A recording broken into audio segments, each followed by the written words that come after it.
très important qui vient d'être publié par le Conseil supérieur du notariat, donc le 22 mai, une circulaire qui a été émise, qui vise justement à faire évoluer les pratiques, ou du moins le fonctionnement autour de tout ce qui est diligence autour de la lutte contre le blanchiment et le financement du terrorisme. Trois changements concrets évoqués dans cette circulaire, qui est très détaillée d'ailleurs et qui reprend même les obligations, les diligences, donc je vous invite à la consulter. Donc, pour information, elle est téléchargeable dans la petite section avec le document, avec le trombone. Vous avez la circulaire signée du président et vous avez les 2 annexes qui sont associées au format PDF. Donc, n'hésitez pas à vous rendre dans le document, télécharger les trois volets de la circulaire. Ça vous fera, si vous voulez vous y reporter par la suite, c'est un bon élément d'influence. 3 changements concrets et on va vous présenter les 3 réponses que l'on vous propose sur Viginote pour se placer en conformité. Alors, premier changement, c'est bien sûr le volet facturer vos diligences. Donc, le calcul des émoluments est mis à jour. Vous avez la réglementation qui tourne autour de la consultation du gel des avoirs. Vous savez, cette base de données qui référence toutes les personnes physiques ou morales qui justement font l'objet d'un gel des avoirs financiers dans les pays concernés, le pays principalement. Donc, obligation de résultat sur cette consultation au gel des avoirs, c'est une évolution majeure sur ces éléments-là. C'est rappelé dans la circulaire et c'est rappelé notamment dans les annexes. Donc, un contrôle à plusieurs étapes, on va y revenir. Un élément également important, c'est un élément collaboratif qui est institué, une collaboration nécessaire entre bien le notaire instrumentaire et le notaire en second, notaire en concours. Et nous, on a vraiment conçu une réponse qui vise à collaborer sans risque et sans complexité. Donc, une centralisation du partage des diligences sans délai. Et vous allez voir que c'est important dans l'objectif fixé par la circulaire. Vous allez voir que c'est fondamental. Voilà donc pour les 3 changements, les 3 réponses. En résumé, donc la circulaire donc rappelle que bien sûr il y a 4 grandes étapes à considérer donc, dans le cadre de la LCBFT évidemment. Donc l'entrée en relation, le moment où vous rencontrez votre client pour la première fois, où vous débutez l'échange avec lui. Une vigilance pendant, bien sûr, l'opération, juste au moment de la signature de l'acte et lors de la clôture. Ce qui ne change pas aujourd'hui, c'est une gestion d'approche par les risques, c'est-à-dire, vous savez, cette évaluation du risque sur un dossier, c'est-à-dire, en gros, est-ce qu'il y a mon niveau de vigilance est normal ou renforcé ou intermédiaire. Bien sûr, l'obligation d'avoir une vigilance tout au long de la conduite du dossier. Les déclarations de soupçons TRACFIN, évidemment, confidentielles, personnelles pour chaque notaire, et l'obligation de conserver les traces de vos diligences, donc des recherches que vous avez effectuées pendant 5 ans. Donc ça, à l'identique de ce qu'on avait précédemment. Des éléments qui changent, une évolution, donc c'est une notion fondamentale qui structure l'ensemble de ce qu'on avait fonctionné jusqu'à maintenant. C'est l'introduction de notions de groupe de parties. Donc, l'analyse individuelle pour chaque personne, mais une diligence des émoluments à l'échelle de l'ensemble de l'acte par groupe. Donc, un groupe de parties, c'est les parties intéressées à l'acte. On va y revenir en détail après, on va vous illustrer les éléments. Et voilà, ça c'est fondamental parce que c'est ça qui va structurer justement le fonctionnement à la fois de la perception des émoluments, mais à la fois aussi le fonctionnement dans le traitement du dossier. Donc, une évolution de la façon dont vous allez facturer vos diligences. Donc, très simplement, en gros, vous avez 2 émoluments de base qui sont identifiés. L'émolument 204 qui structure effectivement l'ensemble des diligences autour du LCBFT. Et vous avez une facturation spécifique par groupe de parties pour le gel des avoirs. Donc, ça fait 2 émoluments. Donc, de façon assez simple, c'est un groupe de parties fois 2 émoluments, c'est 2 émoluments. Si vous avez 2 groupes de parties, eh bien, c'est 4 émoluments. Donc, cette facturation d'émoluments couvre l'ensemble, la totalité des diligences, des démarches que vous allez faire dans ce domaine. Donc, y compris les renouvellements et à l'exclusion de toute autre rémunération qui était par le passé perçue.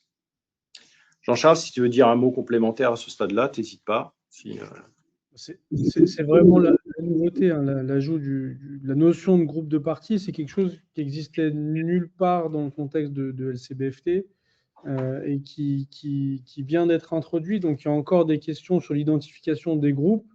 Et ça, voilà, il y a encore des sujets, je pense, qui vont être à éclaircir par la pratique et par la complexité des cas qu'on peut rencontrer en réalité.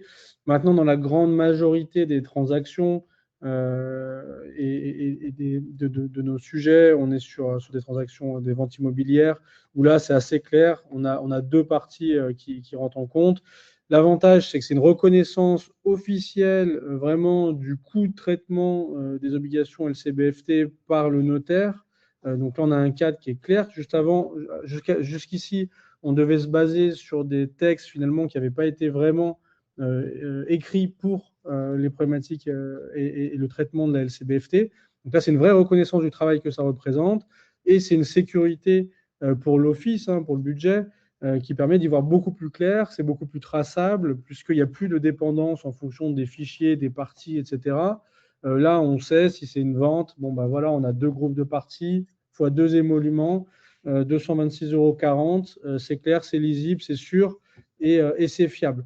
Donc ça rassure tout le monde, c'est une bonne chose. Donc la reconnaissance officielle et puis la visibilité pour votre trésorerie et puis le comptable aussi qui va arrêter de s'arracher les cheveux à vérifier dans chaque dossier la composition pour bien taxer. Donc, c'est une bonne transition. Jean-Charles, tu évoquais un exemple concret hein, pour que tout le monde autour de la table comprenne bien le fonctionnement de cette taxation. Hein. Donc, là, on prend un exemple. Donc, 3 vendeurs, 2 acquéreurs, soit 2 groupes de parties. Donc, on a bien plusieurs personnes dans chaque groupe de parties. Donc, 2 groupes de parties. 2 émoluments LCBFT. Donc, groupe vendeur, groupe acquéreur. 2 émoluments, donc gel des avoirs, pareil, un pour le groupe de vendeurs, un pour le groupe d'acquéreurs. Donc, on est à 56,60 donc x 4, ce qui nous donne 226,40 € que tu évoquais tout à l'heure pour ce dossier. Donc, la réponse de Viginote, Jean-Charles, si tu peux nous expliquer en quelques mots en quoi elle consiste.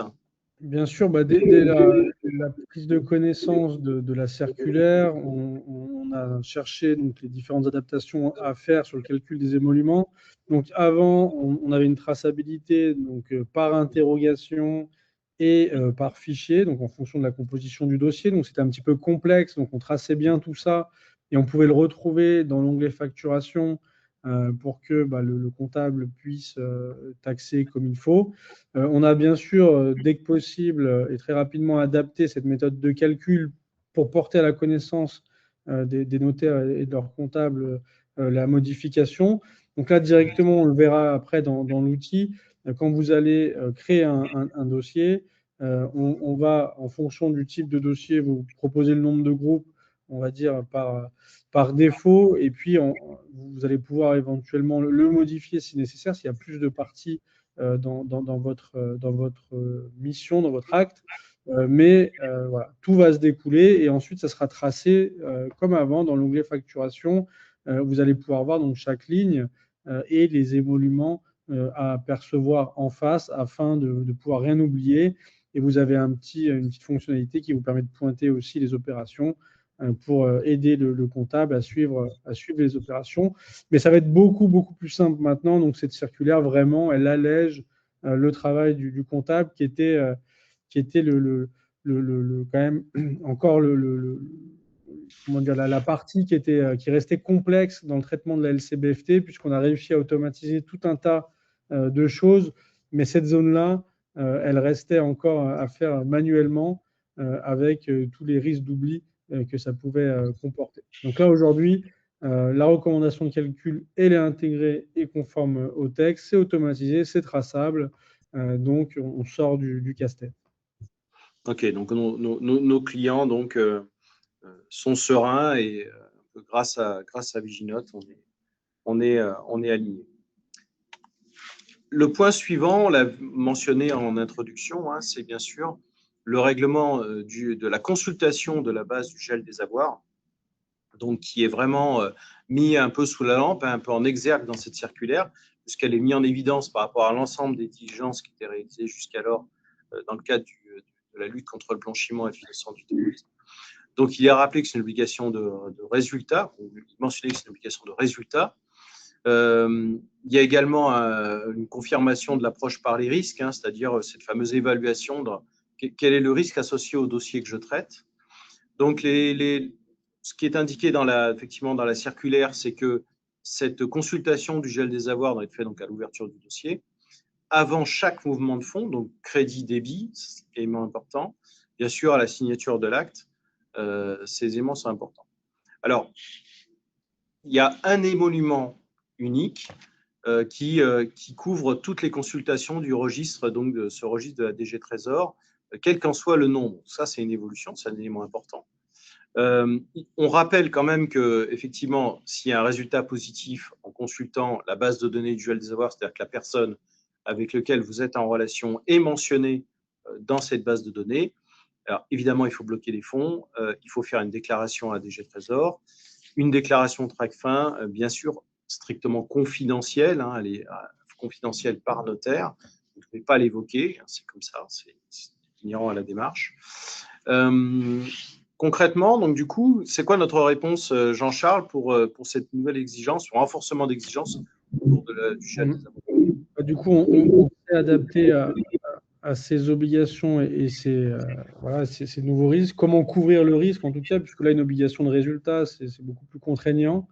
Donc, d'abord, ce qu'on a fait, c'est que sur chaque dossier, maintenant, vous allez pouvoir interroger de manière illimitée le gel des avoirs. Donc, chaque interrogation, bien sûr, va générer une preuve et sera traçable, hein. Vous pourrez justifier dans le temps toutes les vérifications que vous avez effectuées.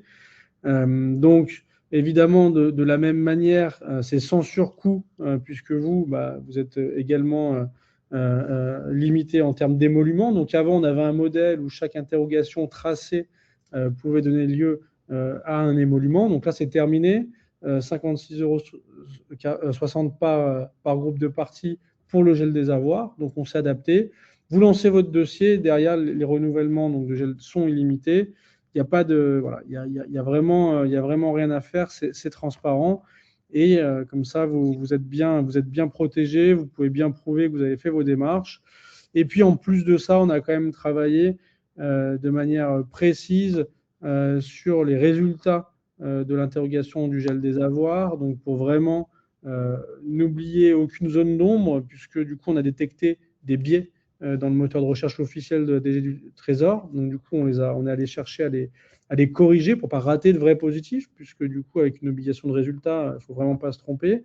Et en même temps, on a travaillé aussi sur le traitement des homonymes, des faux positifs, pour ne pas vous faire perdre de temps. Donc, c'est un gel des avoirs qui est encore plus efficace, plus précis et que vous pouvez utiliser à souhait voilà, dans l'outil, dans votre dossier Viginote, comme vous le faisiez avant, sans difficulté. Et donc, le module d'interrogation de la base de données du gel des avoirs, Jean-Charles, donc vous l'avez travaillé vraiment pour qu'il soit un peu plus intelligent, en gros, pour aller vraiment chercher la personne Et bien sûr, on l'a optimisé. En fait, on travaille sur chacune de nos interrogations, sur chaque fichier, hein, dont le gel des avoirs, qui est extrêmement important, pour limiter derrière le temps de traitement humain chez nos utilisateurs. Et donc là, nous, on peut le suivre, hein, puisque du coup, on a les tendances sur des volumes importants et on a réduit grandement le traitement des faux positifs là-dessus. Donc, c'est une vraie valeur au quotidien, puisque ça fait gagner beaucoup de temps aux équipes. C'est clair. Non, puis on l'a beaucoup testé et c'est vrai que c'est très performant. Exigence suivante, la troisième, donc on a évoqué également en introduction, c'est l'obligation de collaborer entre offices, entre notaires. On a rajouté sans risque, évidemment, puisque c'est maintenant un peu une copropriété, hein. Donc, il mentionnait dans la circulaire tout retard de transmission expose le notaire à des poursuites, donc c'est lourd comme exigence, évidemment. Donc, ça implique une instruction centralisée. Donc, le notaire instrumentaire, donc, quand on est en concours ou en seconde, le notaire instrumentaire interroge les bases pour le dossier, pour toutes les parties et tous les notaires. Donc, OK, ça c'est clair. Il y a deux corollaires à ça, deux résultantes. Premièrement, la vigilance personnelle est maintenue vis-à-vis des pouvoirs publics, c'est-à-dire que notamment Tracfin ne fait aucune distinction entre le notaire instrumentaire et le notaire en second. Et donc, ça implique un partage quasiment immédiat, sans délai, du résultat des diligences et des déclarations d'origine des fonds et des justificatifs. Ça, c'est vraiment important. On a pas mal réfléchi là-dessus. On est bien conscient que l'outil devait porter cette contrainte. Et donc, Jean-Charles, c'est quoi l'implémentation dans Viginote de cette obligation de partage entre notaires dans un acte? Bah c'était un gros sujet, hein, puisque du coup, le partage de documents avec les enjeux de sécurité, de protection des données, etc., c'est quelque chose de très sensible.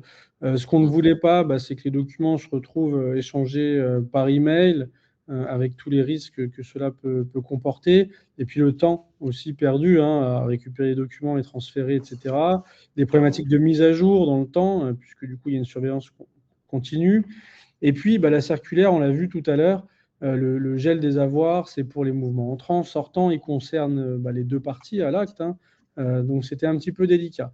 Donc ce qu'on a fait, on a essayé d'apporter la meilleure réponse possible pour vous faire gagner du temps et de la sécurité. Donc aujourd'hui, vous allez créer votre dossier dans Viginote comme d'habitude, vous allez lancer votre analyse comme d'habitude, et vous allez pouvoir la partager avec le confrère et son office d'un simple clic. Et à ce moment-là, du coup, le notaire en second reçoit une notification, va pouvoir se connecter sur Viginote. Alors même s'il n'est pas utilisateur, il peut se connecter librement avec son compte ID-Note et voilà, il a rien bien sûr à payer. Il se connecte, il a accès au dossier donc en tant que visiteur, donc en lecture seule, il ne peut pas le modifier. Par contre, il peut le consulter et télécharger les pièces. Et il peut aussi, du coup, sans surcoût, lancer des gels des avoirs. Donc, il va mettre à jour le gel des avoirs sur le dossier. Il peut le faire lui aussi librement. Ça laisse une trace dans le dossier avec l'horodatage, etc. Ce qui permet vraiment de sécuriser les opérations de bout en bout, qu'on soit instructeur ou notaire en second. On a la tranquillité, la sécurité, et tout ça sans échanger des fichiers donc, de manière externe. C'est vraiment quelque chose de très puissant, de très efficace et qui répond pleinement à cette obligation de partage entre confrères qui est demandée par la circulaire et qui devient complètement naturel aujourd'hui grâce à Viginote. Très clairement. Donc en fait, on étend très simplement cette collaboration. Viginote se place vraiment en médiateur entre les deux notaires pour faire transiter l'information. On va le voir après dans la démonstration, de toute façon, plus en détail. Hop. Donc, c'est, je pense, une bonne transition, Jean-Charles. On va voir en direct et concrètement quelles sont les implémentations. Voilà, donc on va voir comment, dans Viginote, que la plupart, j'espère, vous connaissez déjà, et pour nos potentiels nouveaux clients, comment vous allez le découvrir, comment on a implémenté donc, ce nouveau calcul d'émolument, l'interrogation du gel des avoirs, et puis ce fameux partage de dossiers entre confrères qui vraiment va porter cette obligation. On y est très attentif pour vous, et surtout, je rappelle, notre ADN, c'est ça, c'est vous faciliter le quotidien, faciliter le travail et surtout vous apporter de la sérénité. Vous êtes conforme parce que vous avez choisi notre produit, vous nous faites confiance. Donc on se sent effectivement à vos côtés sur ces nouvelles obligations. Je vais suspendre le partage, Jean-Charles. C'est bon. C'est bon, tu as génial, impeccable. Donc, démonstration Viginote, Jean-Charles, je te passe témoin. Allez, bah là, du coup, vous avez votre dossier Viginote, hein, donc je ne vais pas vous représenter l'outil, je pense que vous le connaissez bien. Les nouveautés, donc, au moment de l'analyse, je vais avoir ici mon outil donc, de calcul des émoluments pour cette analyse, donc, qui a été remodelé. Donc là, par défaut, je suis sur un dossier de vente donc, qui m'a proposé deux groupes avec le forfait LCBFT, le forfait gel des avoirs, et donc tout de suite le calcul qui se met en place, qu'on peut bien évidemment modifier si nécessaire ou si on est sur un dossier particulier qui nécessite un ajustement. L'avantage de tout ça, c'est que ça permet de garder une traçabilité dans le dossier. Voilà, si je reviens sur mon dossier, derrière dans l'onglet facturation, je vais pouvoir voir les différents mouvements et surtout, quand je télécharge ici la clôture comptable, j'ai tous les éléments, toutes les pièces et le calcul des émoluments qui se met à jour.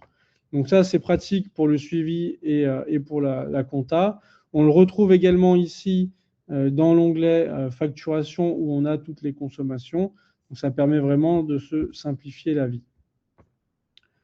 Pour le deuxième point sur la partie gel des avoirs, sur le même écran, ici en analyse complète, je vais pouvoir venir cliquer ici sur gel des avoirs uniquement. Et donc là, je vais être sur une analyse plus légère avec uniquement le gel des avoirs. Et il me suffit de relancer la mise à jour pour que mon dossier se mette à jour avec l'ensemble des interrogations. Et comme ça, je suis tranquille.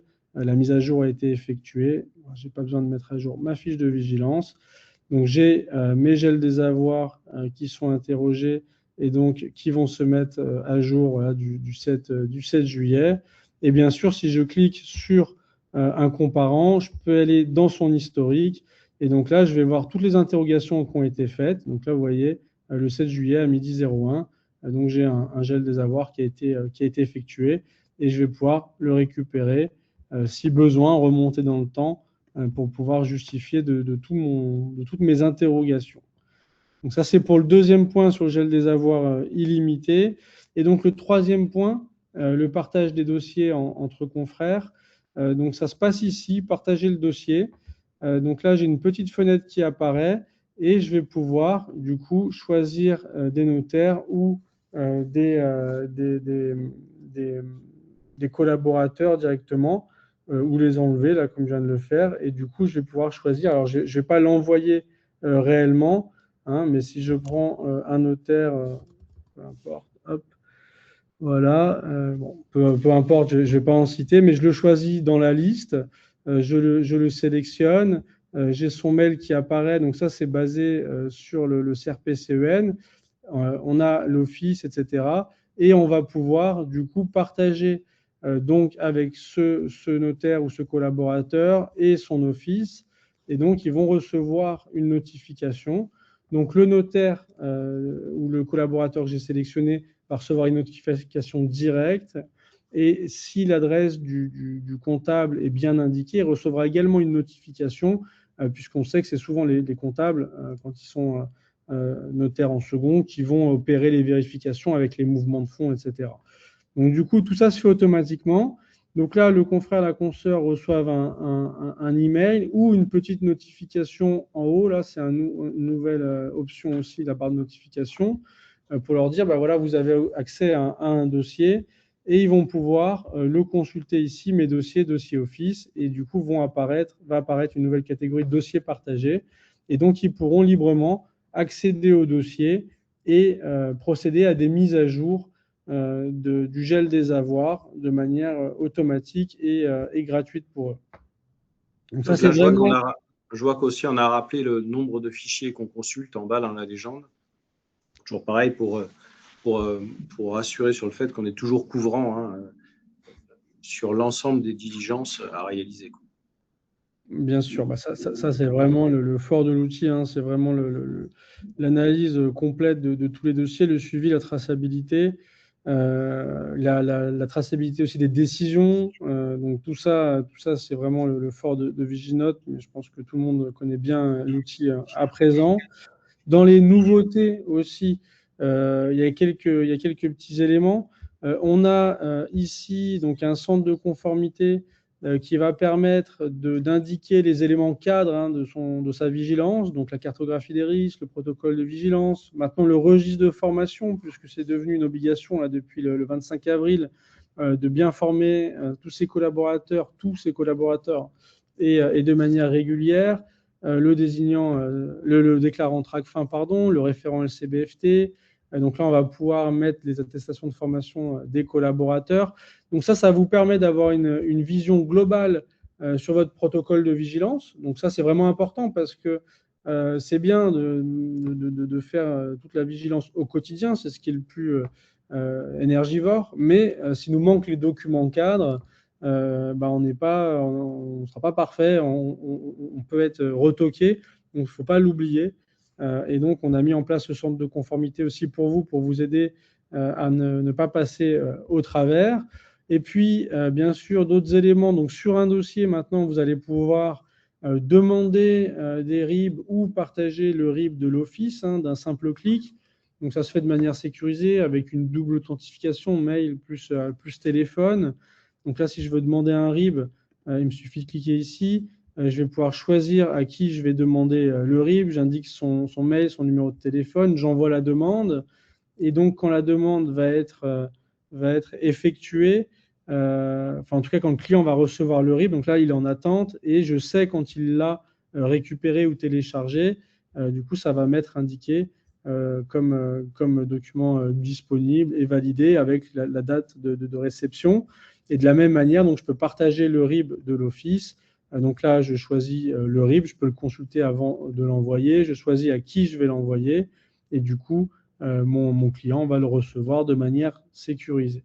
Donc ça fonctionne bien aussi. C'est un outil qu'on a rajouté pour vous simplifier la vie. Et on va aussi, dans les prochains jours, prochaines semaines, activer de la même manière un module qui va vous permettre de faire des demandes d'origine des fonds pour les clients. Donc, ils vont recevoir un petit formulaire qui va vous permettre soit d'avoir de manière déclarative la composition de l'apport, soit d'avoir la déclaration plus les justificatifs.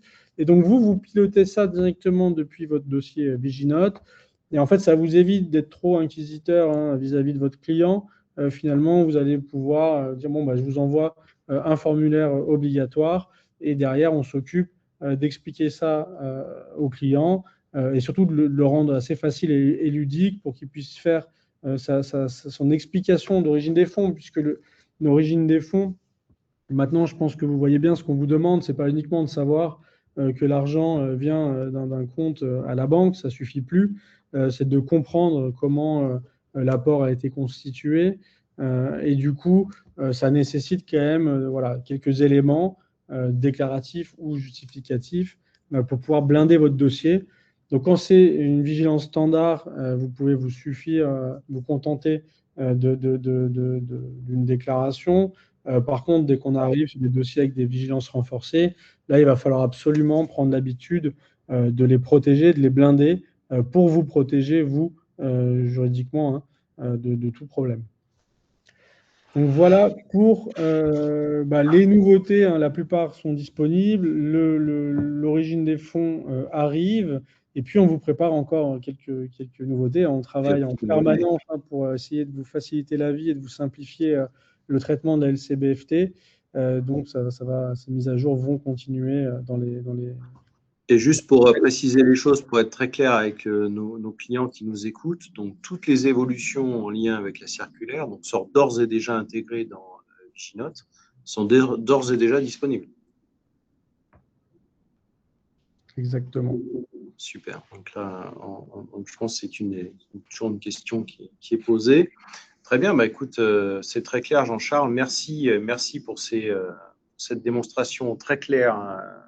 Et on constate toujours que malgré le fait qu'on ait pas mal étoffé les fonctionnalités de Viginote, hein, notamment au travers récemment de l'urbanisme, toute l'alias d'urbanisme, et maintenant les évolutions de cette circulaire et les téléchargements de fichiers, comme tu viens de l'évoquer, l'interface, elle reste quand même lisible claire, même si elle se densifie un peu. Alors ça a toujours un effet effectivement waouh vis-à-vis de nos clients avec le téléchargement automatique de l'alias immobilière.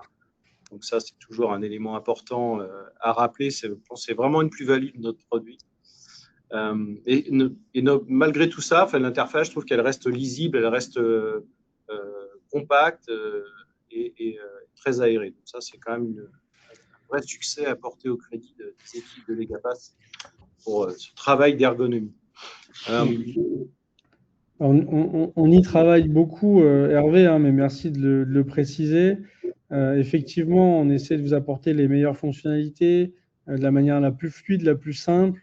Il y a de plus en plus de fonctionnalités, donc on travaille aussi beaucoup à comment limiter, garder l'outil très simple, hein.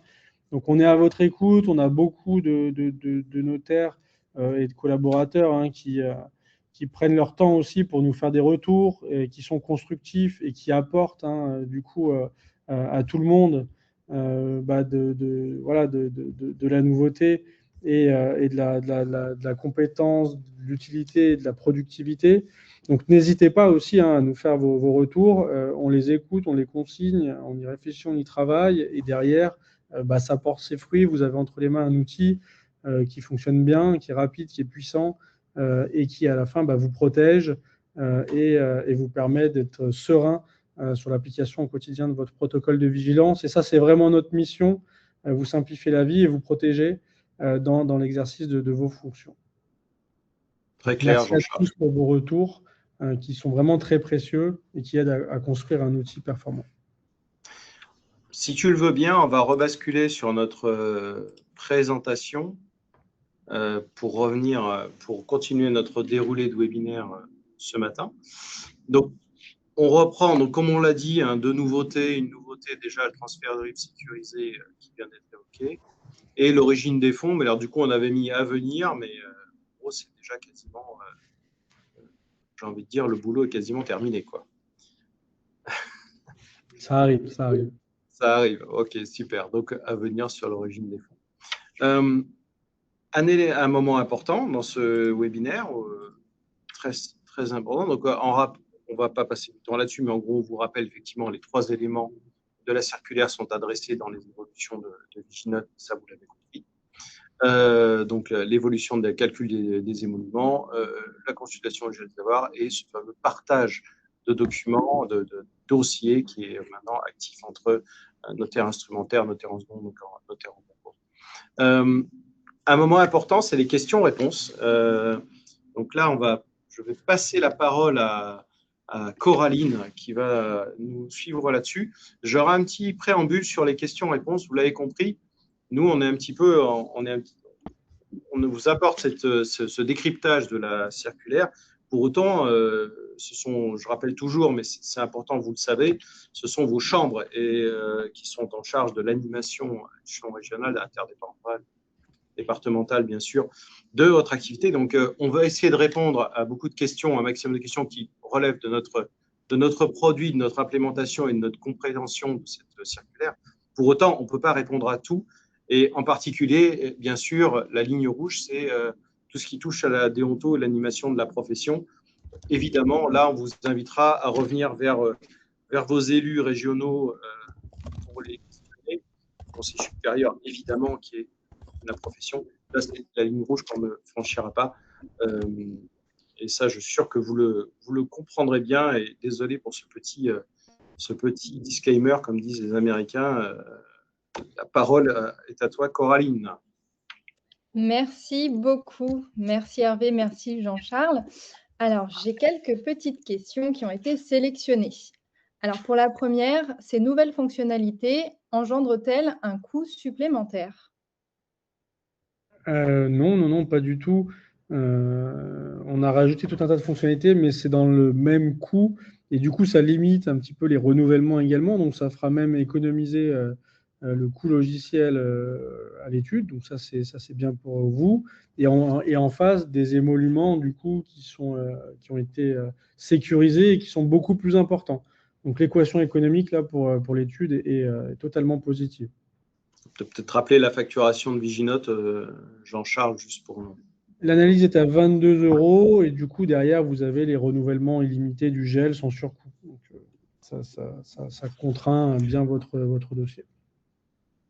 Pour rebondir sur ça, justement, la facturation de 22 € pour la première consultation et 8 € pour les suivantes, doit-on tout de même effectuer l'analyse globale au moment de la signature et de la clôture ou seulement gel des avoirs qui, lui, est gratuit? Alors, c'est mieux d'avoir une analyse complète de la faire à plusieurs moments. Entrer en relation, c'est une obligation. Avant la signature, c'est quand même largement recommandé, puisque la situation peut évoluer.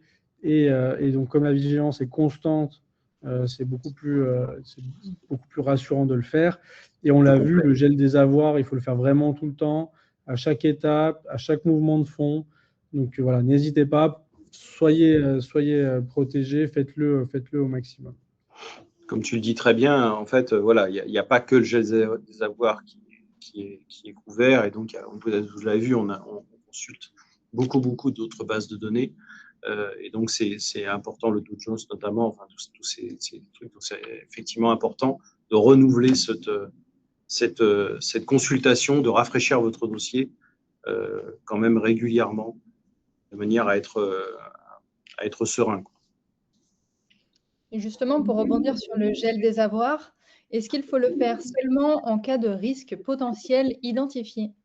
Ah non. Parce qu'en fait, ça, c'est vraiment, là, il y a une obligation de résultat. Et même de manière générale, la façon de calculer le risque, de mesurer le risque, c'est de faire une analyse. Donc, c'est vraiment tout le concept de l'approche par les risques et le fait de générer des preuves. Donc, c'est toujours en amont.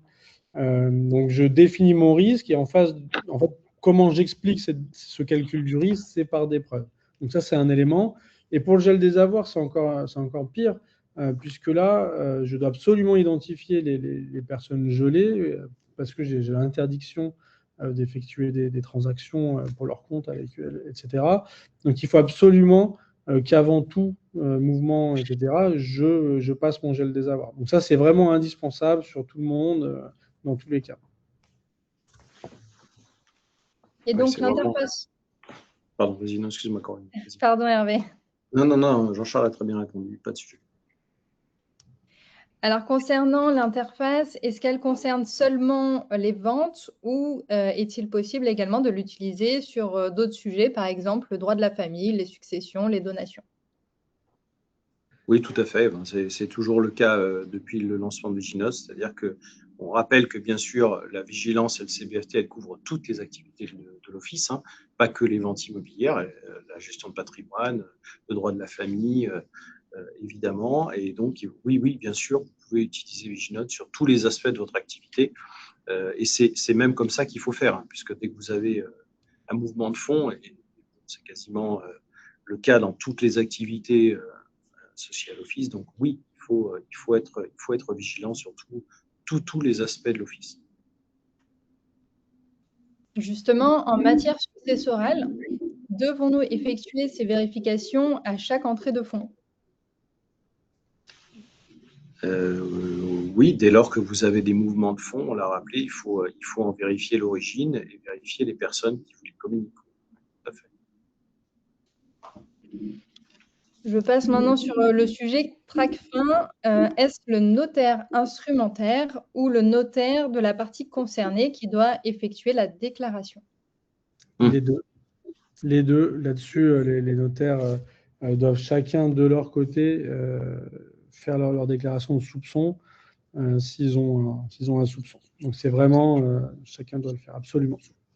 Et elle est confidentielle, hein, Jean-Charles, donc on ne doit pas parler forcément à son confrère de déclaration. Non, c'est complètement confidentiel, il ne faut pas en parler, donc chacun, de son côté, prend la responsabilité de faire sa déclaration de soupçon et du coup se protège, hein, puisque la déclaration de soupçon, c'est un bouclier, hein, à partir du moment où elle est faite de bonne foi, dans les délais, c'est un bouclier qui vous protège juridiquement, donc il faut vraiment le faire.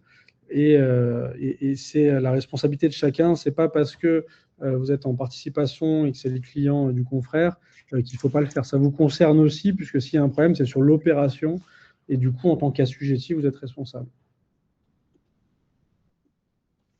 On a beaucoup parlé du gel des avoirs, mais concernant l'interrogation du BODAC, est-ce qu'il entraîne la perception d'un émolument BODAC comme on en avait l'habitude, ou fait-elle partie du groupe 204 rémunéré à 56,60 €? Oui, c'est le premier émolument couvre l'ensemble des autres diligences LCBFT. Tu voulais peut-être apporter un complément, Jean-Charles?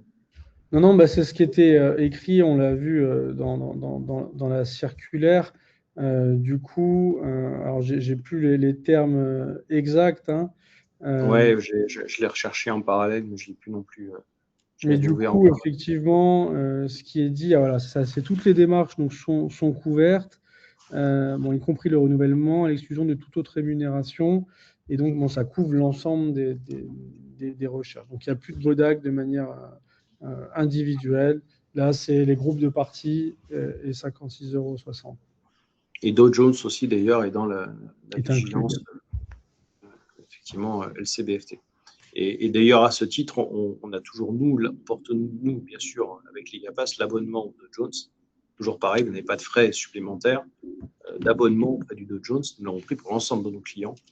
Et nous n'utilisons pas les comptes, les comptes individuels pour le faire. Alors, on a vu le centre de conformité LCBFT également. Est-ce que vous fournissez des modèles de documents à compléter et à déposer? Non. Alors, pour la simple et bonne raison que c'est des documents qui sont vraiment, qui doivent être adaptés vraiment à votre office, à vos risques, à vos structures, à votre façon de fonctionner, à votre clientèle habituelle. Donc, c'est vraiment des documents qui sont personnels. Alors, sur la cartographie des risques, le CSN vous donne une trame. Ensuite, sur le protocole de vigilance, c'est vraiment à vous de l'écrire. Ce n'est pas quelque chose qui a vocation à être très complexe, à moins que vous soyez vraiment dans une très grosse étude. Mais sinon, ça doit être assez simple, mais ça va finalement reprendre le cadre de votre protocole de vigilance, comment on le fait, qui sont les référents, comment on prend les décisions. On a un PPE, comment on réagit. On a une vigilance renforcée, comment on documente. Voilà. C'est vraiment quelque chose d'assez simple qui va structurer votre protocole de vigilance. Et de la même manière, pour les autres documents, c'est des choses que vous devez produire vous. Il faut vous poser. Alors effectivement, parfois les chambres proposent des modèles, mais ça peut être piégeux parce que l'idée, c'est pas de prendre le document, de signer en bas, ça n'a pas de valeur. C'est vraiment de réfléchir comment on va l'appliquer au quotidien dans sa propre réalité. Donc, c'est pas forcément très long. Faites-le, posez-vous les questions. Vous avez sûrement aujourd'hui déjà des bonnes pratiques qui sont appliquées au sein de votre étude. Vous avez l'habitude de traiter ce genre de cas. Donc, en fait, juste expliquez-le, décrivez-le pour quand, quand vous avez un nouveau collaborateur, vous pouvez lui remettre le protocole et tout de suite, il se sent à l'aise, il sait comment faire. Ça, c'est important, le point que tu viens de mentionner, Jean-Charles, c'est important de construire ce genre de document avec ses collaborateurs et ses associés de manière à ce que tout le monde fasse la même chose. Déjà, c'est la base, effectivement, de ce genre de formalisme. Mais aussi, ça sert de main courante à tous les collaborateurs pour avoir la bonne réaction face au bon niveau de vigilance. Comme tu disais, les personnes politiquement ou publiquement exposées, voilà, j'en ai un, qu'est-ce que je fais? Qu'est-ce que j'applique comme prérogative? C'est important d'écrire ces éléments-là, comme ça vous êtes sûr, vous, en tant que chef d'entreprise, que tout le monde fait pareil et que les actions sont coordonnées et qu'elles sont proportionnelles. C'est important, et comme tu dis, ça peut tenir sur un A4, c'est pas nécessairement quelque chose de très complexe. Et en annexe de la circulaire, vous avez notamment des graphes qui permettent de se projeter un petit peu dans cette organisation. Après, vous reprenez ce formalisme, vous ne le reprenez pas, vous le faites de façon textuelle. Voilà, ça, c'est à votre main, évidemment. Mais comme dit Jean-Charles, c'est important de passer un peu de temps là-dessus pour formaliser ce comportement. Je me permets, Coraline, pardon, j'ai vu passer une question qui m'intéresse et qui est sur un sujet, on va dire, sur lequel on travaille, on réfléchit. Donc, je me permets de l'extraire. Il y a un flot de questions, je n'ai pas pu les parcourir. Donc, est-il prévu de faire un système de suivi d'alerte constant? Donc, on demande l'analyse complète dès le début, puis réception d'une notification en cas de changement sans qu'il soit nécessaire de refaire une nouvelle analyse. Donc, c'est un sujet bien sûr, sur lequel on travaille et auquel on réfléchit. Il y a un côté qui est intéressant, notamment par exemple sur le gel des avoirs, où là, on pourrait avoir une vigilance constante qui se mette en place. Après, il faut que ça reste quand même conforme aux demandes et aux textes qui demandent vraiment finalement une prise en compte de la vigilance. Et donc la vigilance, on va dire les yeux fermés, c'est toujours un risque puisque c'est pas ce que demande le régulateur, hein. Ça doit vraiment être une implication des personnes au sein de l'office, des assujettis. Donc c'est toujours un peu à double tranchant. Donc on essaye de voir comment on peut automatiser un maximum ce genre d'éléments sans dénaturer le devoir de vigilance, puisque une vigilance les yeux fermés, c'est pas possible, c'est pas conforme, et ça vous expose à différents risques. On le voit hein, dans d'autres métiers, dans d'autres secteurs qui sont aussi assujettis. Il y a des limites et on ne peut pas faire de la vigilance les yeux fermés, même si ça simplifierait la vie. Ce n'est pas du tout le concept de l'approche par les risques.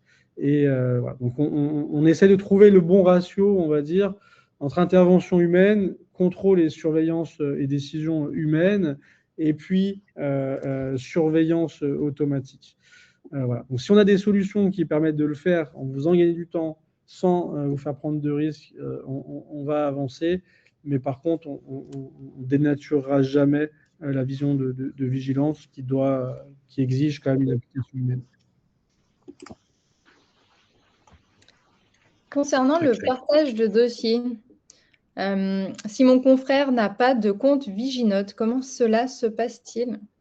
C'est transparent, il reçoit une invitation. Vous savez, Viginote, il se connecte avec IDNote, ça lui ouvre un compte, il n'y a pas d'engagement. Il peut consulter le dossier, lancer les gels des avoirs. Voilà, ça ne lui coûte rien. Et il va utiliser votre dossier en lecture seule, sauf le gel des avoirs qui peut être renouvelé. C'est tout.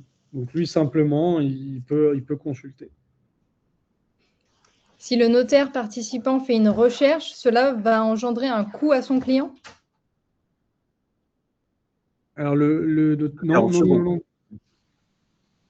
Le notaire en second, je pense, oui. Le notaire en second, non, il peut l'utiliser justement. Il va avoir accès au dossier en lecture qui a été constitué par le notaire instructeur et il pourra juste relancer ses gels des avoirs, les mettre à jour pour s'assurer au moment des mouvements de fonds que tout va bien. Je pense que c'est important de revenir dessus. On parle beaucoup du BODAC dans les messages. Est-ce que Viginote consulte également donc le BODAC lors de l'analyse LCBFT? Bien sûr, oui. On a le BODAC, annonce commerciale, avec toutes des règles de filtrage pour vous éviter vraiment du temps perdu sur la gestion des homonymes. Donc là, on l'a amélioré encore récemment et on doit être, on a fait des études sur des noms assez courants. On passe de 900 résultats à 28, puis à 1 ou 2 à traiter pour l'humain, pour le notaire. Donc ça fait vraiment gagner beaucoup de temps. Donc ça, c'est pour le BODAC, les annonces commerciales. On a aussi les rétablissements personnels, donc pour les situations d'endettement des personnes physiques. Et puis, on a un autre module qui vient au-dessus du BODAC, qui va travailler au niveau des bénéficiaires effectifs et des holdings pour retrouver donc, les sociétés détenues de manière indirecte, ce qui ne va pas remonter dans le BODAC, qui va vous permettre d'avoir des signaux d'alerte donc, sur des sociétés en difficulté détenues indirectement ou des faillites à répétition, des choses comme ça. Donc tout ça, ça fait partie de l'analyse, on va dire, LCBFT globale de Viginote. En plus des PPE, en plus des sanctions internationales, en plus de la recherche Google et de l'analyse surtout, hein, parce que ce n'est pas tout d'extraire les résultats, c'est surtout d'apporter une analyse, de détecter les risques parmi les résultats de recherche. Donc tout ça, ça fait partie vraiment aujourd'hui des outils Viginote de base. Donc c'est bien le notaire qui constitue le dossier qui effectue les premières vérifications sur Viginote. Oui. Exactement. C'est le notaire instrumentaire qui réalise toutes les diligences initiales. De toute façon, après, effectivement, c'est lui qui ouvre le dossier. Alors, j'ai vu une question aussi sur certains départements ou régions qui n'ont pas forcément le même fonctionnement entre qui tient la plume, qui ne tient pas la plume, ou plume vendeur, plume acquéreur. pour ces points-là, vraiment, c'est typiquement là-dessus que je vous invite à rentrer en relation avec votre chambre, de manière à avoir un comportement homogène sur la région. Et puis, voilà, c'est difficile pour nous de répondre, on ne peut pas se positionner là-dessus. Donc là, c'est typiquement des choses qu'il faut évoquer avec le bureau sur ces points. D'ailleurs, Hervé, si je peux rebondir là-dessus, effectivement, on a entendu que certaines chambres régionales veulent ou appliquent des nuances par rapport à cette circulaire. S'il y a un texte, on va dire, officiel au niveau de la chambre, faut pas hésiter à nous le transmettre pour qu'on puisse nous l'implémenter directement dans l'outil. Comme ça, il va s'adapter on va dire, aux usages de votre chambre et ça vous simplifiera aussi la vie. Donc n'hésitez pas là-dessus. À partir du moment où il y a un document officiel où les chambres peuvent aussi nous contacter à ce sujet-là. Comme ça, on met à jour les recommandations et vous n'avez pas à vous poser de questions et tout est bien cadré. Merci. Si le notaire instrumentaire ne fait pas correctement les recherches, comment faire? Alors, là, bon, déjà, c'est quand même, ça devient très, très compliqué. Dans ce cas-là, il vaut mieux évoquer ça avec lui, je pense que c'est le point.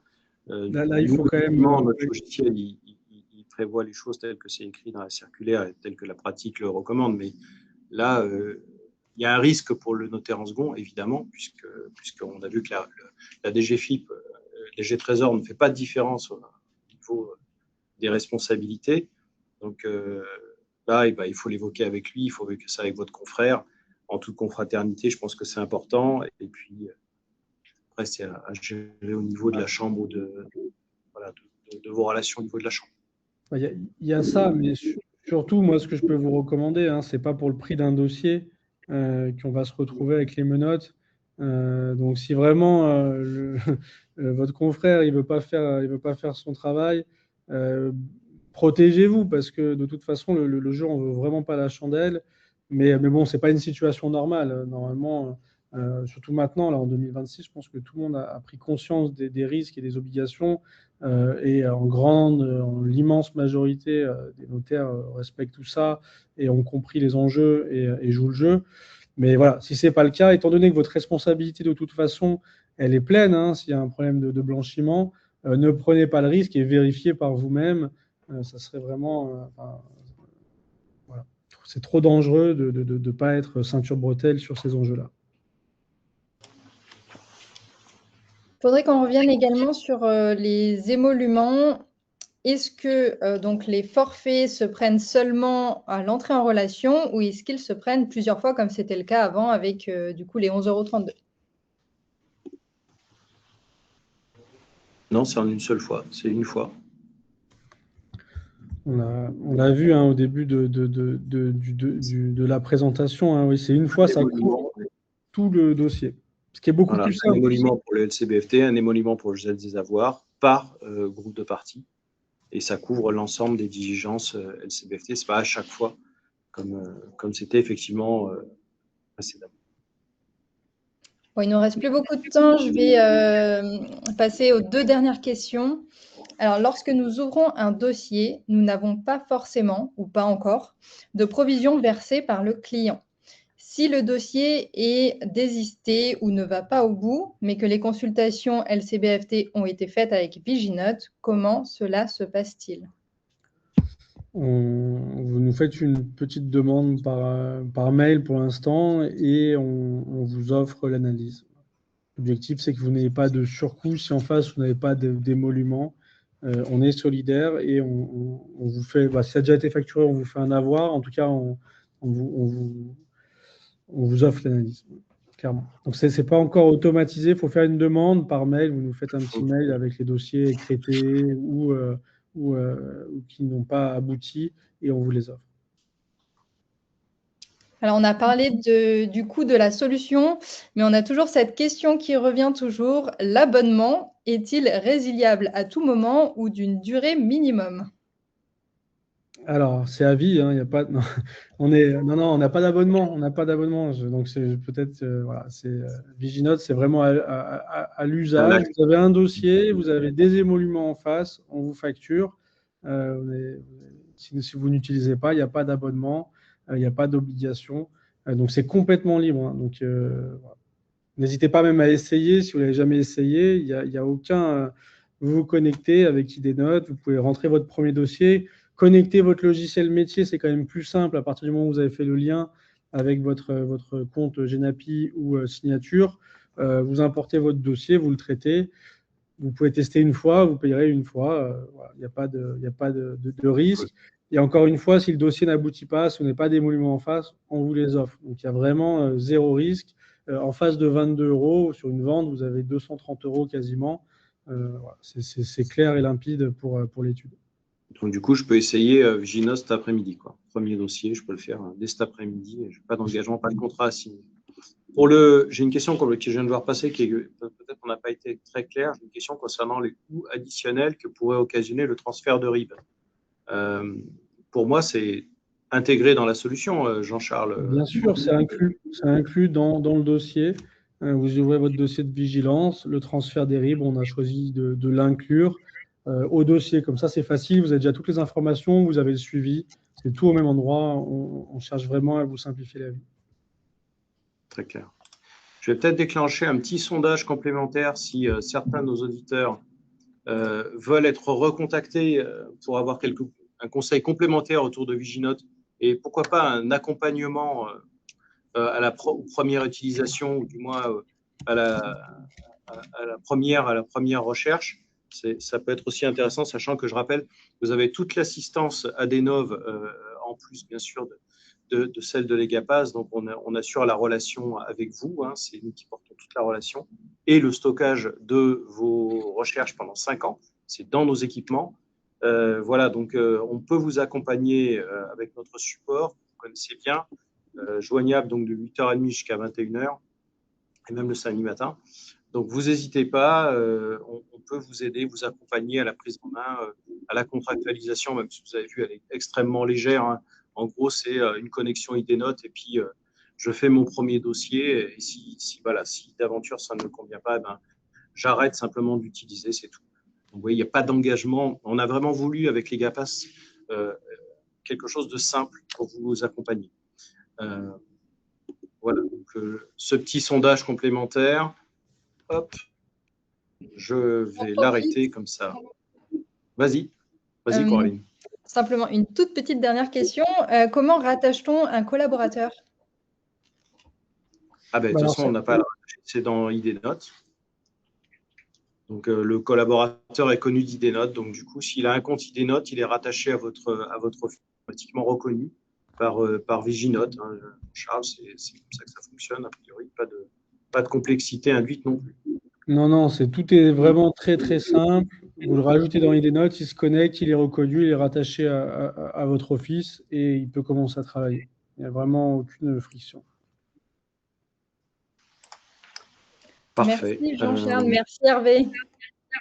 Merci Coraline, merci Jean-Charles.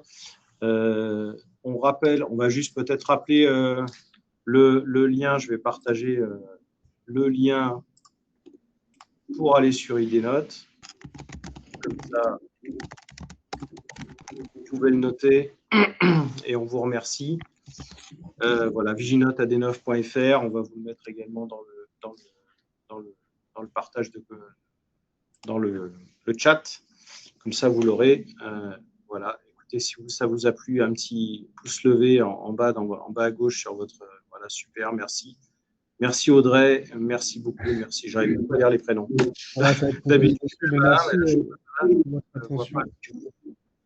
Voilà, Charlène, merci Gwendoline, Romain, super. Écoutez, on espère que ça vous a servi, qu'on vous a apporté des éléments de réponse. On a bien conscience que forcément les questions sont nombreuses et on ne peut pas toutes les adresser. N'hésitez pas à solliciter votre chambre si vous avez des questions sur, bien sûr, les aspects déontologie, pratique de la profession. Et on est très heureux d'avoir échangé avec vous ce matin. Et un grand merci, Coraline, un grand merci, Jean-Charles, pour votre présence et cette animation, cette co-animation.